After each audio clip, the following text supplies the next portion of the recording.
Joey C. Marty James. What it do? Nice to have you on the line. Thank you for being with me today. For sure, man. Let's jump right in so that I don't keep you too long. Are you ready? All right, I'm ready. I first became acquainted with you when I heard a fairy tale, and it was lit, right? Yeah, I remember. I met you on Twitter. How we became friends, I think. Yeah, absolutely. It was Twitter. So that's Fantasy Girl by Baby Bash. You're on the hook. It was super lit. I then realized you were part of One Block Radius. You were fronting the guys. Right. You Got Me was actually in rotation on the station that I was at the time. That makes, yep. Yeah, and then I realized that you were in the video and you were Smooth Operator chasing the pretty girls and all that. That's how I do it.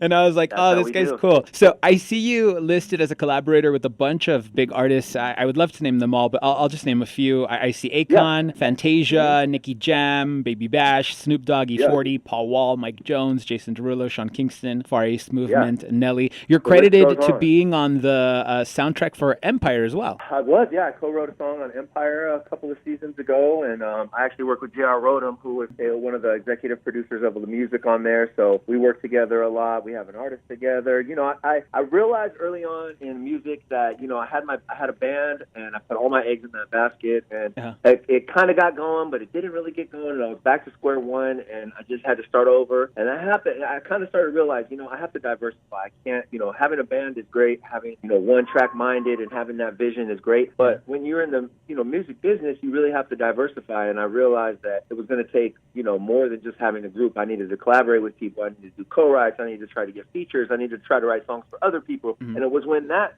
started to kind of take shape that I really felt like I had more of a career. And at this point, you know, I'm deep into the game, and I've been primarily writing songs for other people. I haven't been doing as much artist stuff lately because I'm just seeing where the doors are opening for me, you know, and I was actually producing even more, but over the last few years, I've been doing top line, and what top line is basically melody and lyric. Is what they call it, and so it's just you kind of got to go where it's happening, you know. And over the last few years, just a lot of doors have been opening for me. Writing, you know, Enrique Iglesias has been a major collaborator of mine. He's opened just a ton of doors. When you work with somebody that's that huge internationally, other people are like, oh, who's, you know, they're checking for who Enrique's working with, which is kind of what led me down to getting on Despacito remix. You know? This is actually the reason I wanted to reach out. I wanted to congratulate you on the success of Despacito. This is it's a global phenomenon at this point. You're about to snatch Mariah Carey's wig for most weeks at #1 on the top of the charts ever. It's totally crazy. And then it's the most streamed song of all time. What the heck does that feel like? You know, it's still kind of setting in because, you know, when you're just in the throes of the music industry, you have stuff and you have high hopes for things, and then it comes out and maybe doesn't reach the goals, and then you have other, you just put so much stuff out there, and when something just hits like this, you know, after it went #1, I kind of had that moment of like, wow, I'm part of a #1 song, you know, Billboard. You grow up all these years just looking at those charts, and then another couple weeks went by, and I'm like, wow, 3-4 weeks, this is really crazy, you know. And then after like week 6, I'm like, okay, you know, and I was talking to people, and I was like, have you heard Despacito remix? And a lot of people still hadn't heard it, and I'm like, wow, this song is still growing. It's been #1 for a month. And when I'm talking with people about it, not everybody's even heard it yet. So I'm like, man, this thing has legs. Yeah, and I really do mean this with no disrespect, but I feel like it wasn't a global phenomenon until what's being called a remix. Yeah, you know, it was the quick version of how I even got involved. Is my publisher, who's amazing, my team at Pulse, they told me about Luis Fonsi. I obviously already knew who he was, but they told me that Luis Fonsi was working on a new album and that he had written this beautiful song in all Spanish, and they wanted to work on some English parts for it. So they kind of connected me with Luis, and I became friends with Luis. He sent me the song. When I got the song, it was just an acoustic guitar demo, and it was 2 verses. Daddy Yankee wasn't on it yet. There was no rap on it or anything. And I just built with Luis, and I started working on a translation. And, you know, the translations are always tricky because the languages are so different, you know. And I mean, you know, there's parts that kind of work, and then other things just like make no sense. So it was kind of trial and error. We went back and forth. I mean, this is last May, 2016. Yeah. And for the rest of last year, we were kind of every couple of weeks we'd touch base again, tweak this or tweak that. And then when the song dropped in Spanish in January with the beautiful video that they did, it just immediately blew up in Spanish. You know, it was like one of the top viewed videos on YouTube right off the bat. And I knew, okay, cool, this English version has got to be really special, you know, because, you know, you don't want to take away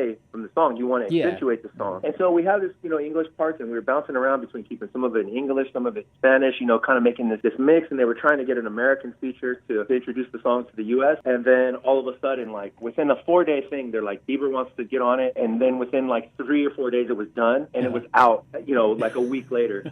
And I immediately was like, okay, this is going to be crazy, because it was still a lot in Spanish. I really wasn't sure how much, they were going to, you just never know. Something like that is unprecedented. Mm-hmm. They're not really sure. Is like radio really going to play this much of a song this much in Spanish, But they did, and the people just loved it. It immediately was like #1 on iTunes, which obviously is a good thing. And it up there, man. I mean, literally 4 months, 16 weeks now. I mean, that's the entire summer. And it's really a dream come true, but it's really what I'm looking at it is just opening more doors for me. I worked with Christina Aguilera last week, and that wouldn't have happened had it not been for the success of Despacito. So there's just a lot of opportunity coming, and I feel like I'm prepared for it. I've been in this a while now, and I feel like I've worked with enough people. I've really sharpened and honed my skills, and I feel like I'm just really ready for that next step. So Despacito has just been a blessing, man. The whole thing, it's just like it's a dream come true. Super proud to be involved, and I'm just like so thankful to Luis and Erica Ender, who was one of the main co-writers, and Daddy Yankee and Bieber and his whole team. It's just been like a just runaway success. I mean, you never think that. You never think that a #1 is, that's kind of your goals and stuff, but then the longest of all time starts to get like, that doesn't even cross your mind. You know what I mean? Like, it's just crazy. We saw this video of Justin Bieber actually butchering the lyrics to Despacito. He's singing Burrito and Dorito. I saw that as well. So he can do no wrong in My Little Gay Eyes, right? But like, does a writer take offense to this? Really, he's bulletproof. I mean, the guy, I think in his heart, he's just an artist, and it's hard to put people love to, come after Bieber. Everything he does, it's a big deal. But the truth is it's hard for anybody to put themselves in his shoes. When you're 12, 13 years old and you become a star, it's just, that's something that I don't think people really understand, like how crazy that is and how much scrutiny comes with that. And it's like you can't really, the guy, he's a young guy. You grew up in, I mean, if people had a camera on me when I was 13, 14, 15, all the way to 20, you could nitpick everybody to death. You know what I'm saying? Yeah. And so he just attracts a lot of attention, and so when that happens, there's always going to be naysayers. But the guy is a talented artist. He's been dropping fire song after fire song for the last few years. True. And I mean, now he's part of the longest #1, one of the longest #1s of all time. So his legacy is definitely cemented, There it is. Marty, he's the Beeb. How do you celebrate your success? Do you have a long night out? Do you get ratchet? How do you celebrate Despacito? I'm a little ratchet. I got to keep it real. I mean, I partied this summer. I had a good time, but I'm still kind of in that work frame of mind. With music, there's always somebody that's going to outwork you. You know what I mean? Yeah. I try to write a song every day. I try to have a session every day. Maybe take a Sunday to chill. Even on Saturdays, I'm still up in my studio because it's really my passion. I couldn't have been doing it this long had it not just been my passion. I started at an early age, and I've just followed it. But, yeah, every now and then, I step out. I went to a club in L.A. We'd have a little #1 party with some of me and my boys. And all my friends, like I have a buddy named Ari Levine who produced a bunch of early Bruno Mars stuff. And, I knew Bruno even, before he even blew up. And to see that, and a lot of the people that have had big success say, take it in. My buddies Ari and his brother went to the Grammys, and they were like, we kind of wish we would have took the night in a little more. You get that feeling like, oh yeah, I'm here now, I belong here, I'm supposed to be here, I'm gonna always be here. But the advice is kind of like, take it in, take a minute to appreciate it. You work really hard, so I'm doing a little bit of that, but, when the opportunities are presenting themselves, it's just like work still. So, I don't know. I'll probably maybe like go to Hawaii next year, bring my family, my brothers and sisters, something like that. But a little rest and a little party. I hear you. Yeah, I'm trying to keep it classy ratchet. You know what I mean? What do you want for the future of the song? Like, do you want the Grammy? Do you want it played at quinceañeras forever? I'm kind of already like plotting in my mind how it's all going to play out. I mean, obviously at this point, I'm kind of kidding, but I do think that it's definitely going to be in the conversation. I think any song that connects on that big of a level for that long has to be in the conversation. But obviously, there's a bunch of amazing artists. Ed Sheeran is killing it right now. I'm sure he's going to get some notoriety as he should. And I'm just happy to be part of a song that's even in that conversation. Yeah. As it gets closer, I'll probably get my hopes up a little more. But with the music business, it's like, you put so many things out and so many don't work that when something works, kind of just your heart just connects to it. So it's like, I don't know. I'm kind of like, I'm really excited to see, over the next year, like, because all these numbers are coming in and, the song, I mean, I do think T Swift is probably going to knock us off, but I think that the song's still big, even having the number 2, number 3, it's still got a lot of legs left, so I'm interested to see kind of how it all plays out, what the numbers end up being, how much money we gonna make, but it's gonna be a fun rest of this year. 2018 is gonna be fun, and I feel like this is one that I'm gonna be able to have that for the rest of my life. I'm going to be able to hear that song. The crazy part is the song got so big around the world, the original and the remix, that pretty much everybody knows that song. It's so crazy now. If I bring it up, it's like old people, young people, obviously, it's like, it's like you said, it's a phenomenon. So I don't know. You never really think you're going to be part of something like that. Then all of a sudden it happens and you're like, I don't know. I'm just kind of going with the flow right now, It's mind-blowing, and it's fun to follow you on social media because it looks like you're just having the time of your life. I am, and the truth about it is that I was always kind of like that, I mean, you know me before Despacito, and you've been following me on social media, and you've seen what a goofball I am, and I do my little skits and bits and everything, and I feel like that approach has really helped me.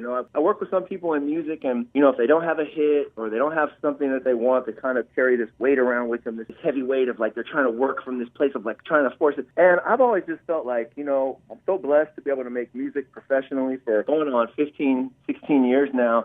And it's like, I just am so thankful and grateful for that when I'm working, I have to work from a place of fun, positivity, creativity. Even if you have something that you think is going to do really great and it doesn't, meet its expectations. Sometimes you got to pout for a minute, but you shake it off and you get back up and you still, the music is still there. There's always another song, and so I really am enjoying it. I've been at this a long time. I'm from a small town in Northern California where there's not really much of a music scene, and I've kind of come out of that, and I had a lot of help. I had some mentors from the Bay Area that kind of took me under their wing and stuff, Baby Bash being one of them, and just, introducing me to people and kind of pointing me in the right direction. But, it's just like with anything. People can point you in the right direction, but it's what you do with it. It's the relationships that you build and that you keep. And a lot of it is really that just steady persistence of, keeping in touch with people, being reliable, being on time. And I feel like, I'm just a blessed guy to be in the situation that I'm in with some of the stuff that, life has, throws at all of us. But so I just want to appreciate it, and I feel like some of that appreciation and that gratitude is kind of what led me to Despacito, I feel like it's important to have the gratitude and your music to really be able to communicate to people honestly.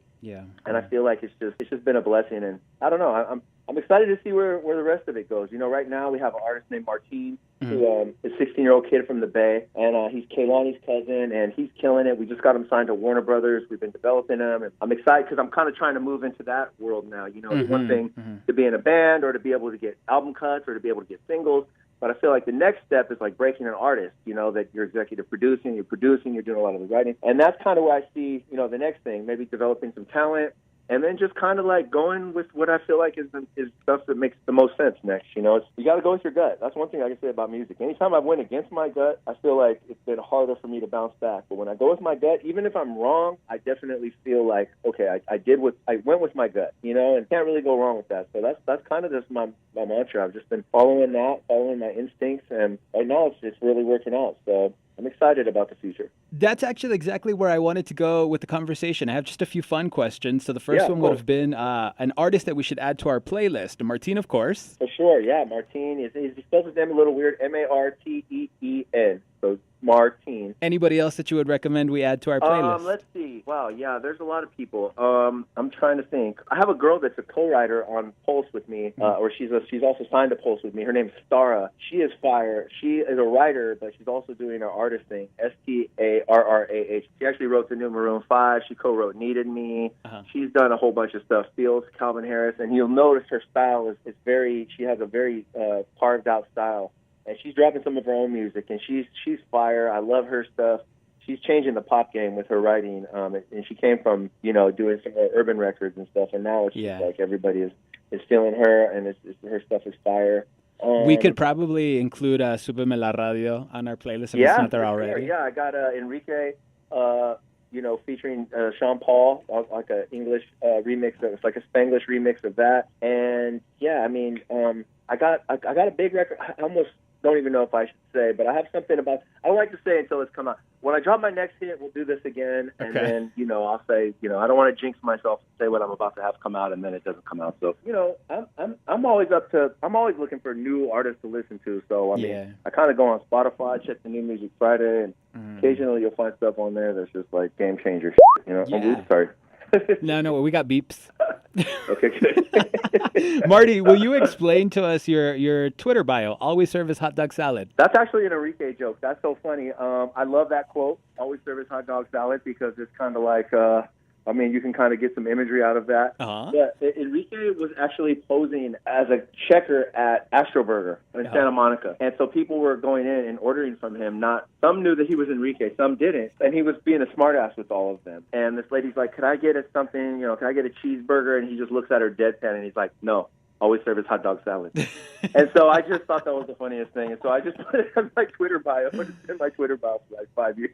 Beautiful, Always serve as hot dog salad. Marty, of course, we have to touch on this. Texas is mourning the aftermath of Hurricane Harvey. Do you have any words of comfort or words for your fans out here in Texas? Well, I love Texas. I got a lot of friends in Texas, especially the Houston area. Paul Wall, Bash, all the people you just, Paulus from Corpus, Frankie J is the homie, Happy Perez. It's shocking to see how bad the damage is. But I will say that in a time right now in America when things were so divided a few weeks ago and you were seeing these conflicts of racial issues and everything, to just see all of the positive stories coming out of there about people helping each other and rescuing each other and just people really stepping up of all races and walks and everything, it's really been inspiring. And in some way, I feel like America almost needed to see each other come together again. And unfortunately, there's disasters still to fix, but I feel like you saw the good in people through that tragedy, and from watching it from California,